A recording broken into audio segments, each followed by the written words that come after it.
بسم اللہ الرحمن الرحیم۔ حدیث ہے کہ جو شخص زیارت امام حسین کے لیے کربلا جاتا ہے، چاہے وہ جتنے دن رہتا ہے، وہ دن اس کی زندگی میں کاؤنٹ نہیں ہوتے۔ خوب مولانا صاحب یہ تو بات ہے، کیسی باتیں کرتی ہیں۔ ابھی فزکس کا بچہ بیٹھا ہوگا، وہ بولے گا مولانا صاحب یہ کیسے ہو سکتا ہے؟ فزکس تو کہتی ہے انسان جو ہے وہ ڈائمنشنز رکھتا ہے، یعنی مکان رکھتا ہے، باڈی رکھتا ہے، ماس رکھتا ہے، اس کو اسپیس چاہیے، یعنی اس کو جگہ چاہیے، اور جب جگہ چاہیے تو ٹائم کراس ہوتا ہے۔ ابھی ممبر یہاں رکھا ہوا ہے، 10 سال سے رکھا ہوا ہے، لیکن آپ یہ نہیں بولیں گے کہ ممبر پرانا نہیں ہوا، نہیں، آپ بولیں گے 10 سال پرانا ہو گیا ہے۔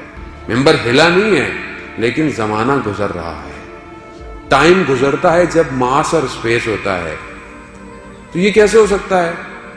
میرا بدن مادی ہے، میں 5 دن رہا، 6 دن رہا، میری زندگی کاؤنٹ نہیں ہوئی۔ یہی تو معجزہ ہے حسین کا کہ وہ میرے جیسے مادی شخص کو لا مکان لا زماں کر دیتا ہے۔ عزیزان امام رضا علیہ السلام ارشاد فرماتے ہیں، اللہم صلی علی محمد وآل محمد۔